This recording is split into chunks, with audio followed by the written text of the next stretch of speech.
Hi,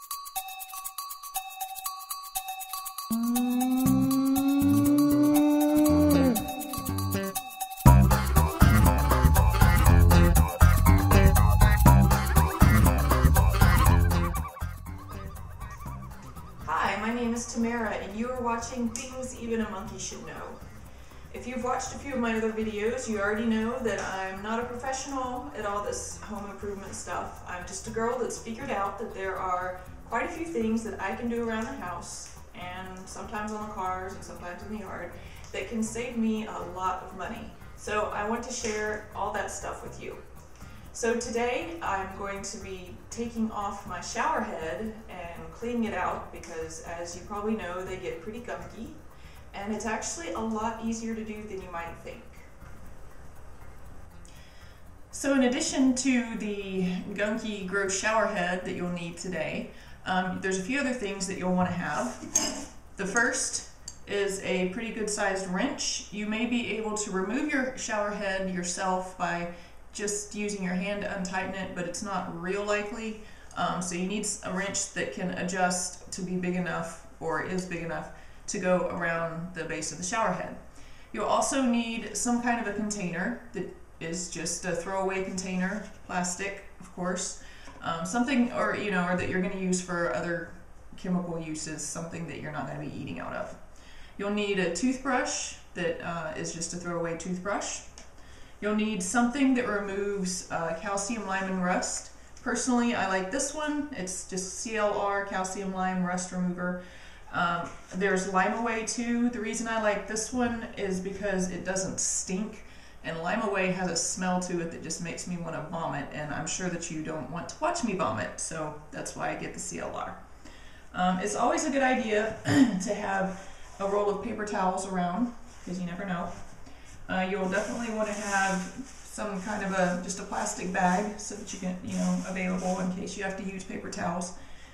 Very importantly, you want to have some gloves. I use the disposable ones. You don't have to, but you need to have something plastic that keeps the CLR or the Lime Away off your hands. And lastly, your shower head, depending on how it's made, some of them have a rubber gasket inside of them. If they don't, you'll probably need some plumber's tape to put around the threads whenever you're putting it back on so that it doesn't have leaks. So in my shower, I actually have these two shower heads that have not worked for ages, and they've aggravated me because it's nice when they do work. And it was just the other day I was thinking, well, why in the world don't I fix those? Because probably all it is that they're full of lime and junk. Yuck. So the great thing about all shower heads is that all shower heads are created equal when it comes to how they are actually attached into the fixture on the wall, or at least all of them that I've seen, and I have looked at quite a few. So right back here at the back of them, you see how there's a little crack here. Well, from this side of the crack forward is the shower head, from this side back is, all that other stuff. So all that I'm going to do, this one has, and usually they'll have not threads, but at least something that you can grab onto with a wrench. So I'm going to go ahead and just fit my wrench on here, tighten it, and give it a little twist. This was a pretty corroded shower head, so this is why you don't over tighten your plumbing. I know I've talked about this before, but if you don't have to give it a big wrench that, or a big jerk that wrenches the whole thing out of the wall, that would be ideal. So as you can see, the color change, that's pretty nasty. So this definitely, there's even, I don't know if you can see it, but there's all kinds, these little holes are barely even open. I think 2 of them are open. The rest have stuff all in them. And how gross is that? Can you see all that stuff that's stuck in the pipe? I'm going to go ahead and take the top one off. Same thing. And again, remember, all shower heads are created equal. I'm very fortunate, I'm very fortunate to have these that are down lower because it's a lot easier for me to take them off and show you than it is to do a shower head that is over my head. This one's pretty nasty too. Ugh, gross. So I have my two rather disgusting shower heads. Now before I go and submerge them in the CLR, I want to make sure that there's nothing rubber in them, because that will get eaten up and or weakened and probably disintegrate and just make a huge mess. Yuck. So looking in this one is clear of anything in it. No telling what happened to that one. This one actually has a rubber gasket in it. So I neglected to mention in the beginning, you may need a pair of needle nose pliers or something with which to pull it out. I probably could have gotten this one out with my finger. Now, this gasket looks in pretty sorry shape, so I probably will have to use plumber's tape. So with the CLR, you can read the instructions on it, but it says not to leave anything submerged in it for more than 2 minutes. So there's a good reason why they say that kind of stuff, as I'm sure you know. So I'm just going to do these one at a time, because I want to have the chance to really scrub them good with the toothbrush. And I'm going to go ahead and I put it down into the plastic container, and I'm going to just go ahead and pour the CLR over it until it covers the entire surface. And it doesn't stink. I can't smell it at all. I'm not saying that you should go and try to sniff it, but I'm just very pleased not to have to smell it. So we'll leave that for 2 minutes. So I'm going to go ahead and put on my gloves because I do not want to get any of this stuff on me. And my timer has gone off for 2 minutes. And what you're supposed to do after 2 minutes is take whatever it is out of the CLR and rinse it with cold water. So before I do that, before I rinse it all off, I'm actually going to give it a good little scrub. There's a bunch of little particles floating around in here right now. But I'm going to give it a good little scrub with my toothbrush, because there's a lot of shower heads actually will come all the way apart so that you can actually get down on the inside of them. This one does not. They're really nice heavy-duty shower heads, but unfortunately they are all closed in. But I did see a lot of particles and junk coming out of the little holes in the front here, and the little holes did actually open up. So I just scrubbed everything that I could on here, and I'm going to go ahead and rinse it out as good as I can. I don't know if you can see, but it's actually quite a lot cleaner than it was. It was very corroded looking. It had lots of green color discoloration on it. And this really rusty part back here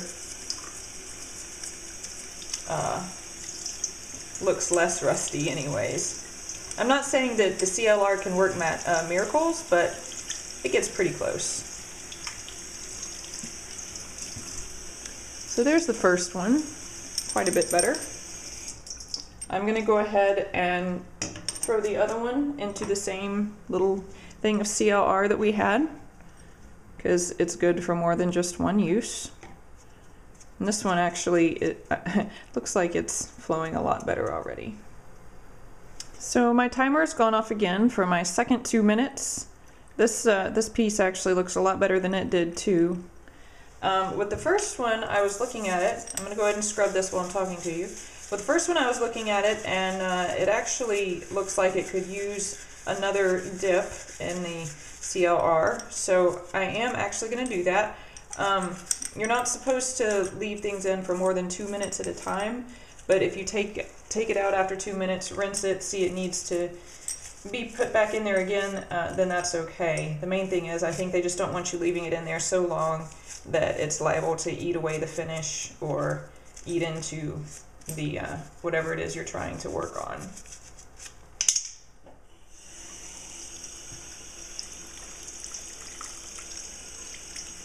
So this one looks a lot better. I'm going to go ahead and put the other piece back in just for 2 more minutes, because I can see that there's still stuff stuck in the little holes. Okay, so it's been another 2 minutes. I'm going to go ahead and take this one out. Looks like some of that stuff actually got unstuck. That's fantastic. So I'm going to scrub it off again and be done. Now, I may be very sorry for this, but I do need to try to get this stuff out of here, so I am going to go ahead and turn on the water.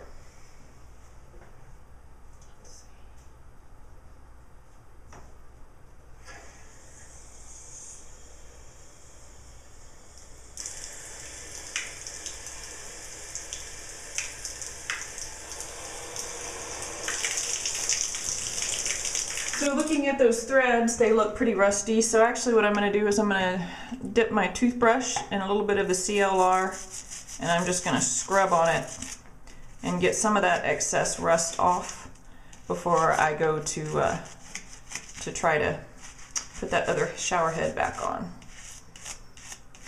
So scrub on it and then remember to rinse it good before you do anything else. Now this would be the point after you've cleaned up the threads and everything is all nice and scrubbed. This would be the point at which, if you do not have rubber seals inside your, in your shower head, this would be the point at which you would be using the plumber's tape, or pipe thread seal tape is what it officially says. And I don't need it, but I'm going to put it on anyways just for the sake of showing you. So it's very flexible, not actually sticky. You just put it on and wrap it close to the threads, and depending on how tight your shower head fit on here to begin with, then that's how much you'll want to mound this this tape up. Try not to get it over the area where the water comes out, and also try not to get it mounted up back behind where you'll see it once the shower head is screwed on. However, that's not such a big deal, because you can just cut off the excess with a razor blade. So you wrap it as many times as you need, again depending on how tight your shower head fits, and when you're done, it's very easy. You just pull it apart and it snaps apart, and then you just finish wrapping it, and then you are ready to put on your shower head. There's also some stuff called plumber's putty you can get, which does a similar thing, but I really like the tape because it's not messy and the putty is very messy. So I am actually ready to go ahead and put my shower head back on without the tape. The tape would not have worked for me. And I'm going to hand tighten it as far as I can, and then I'm going to go ahead and just take my wrench and tighten it down a little bit more, but not over tighten again, because I may need to do this again in a year or two, and I'd prefer to be able to get it off without hurting myself. Make sure you don't get things cross-threaded. It's not good for it. It can damage your threads. Cross-threaded means that you screw it on crookedly. It can damage the threads and ultimately make it almost impossible to get the thing back off.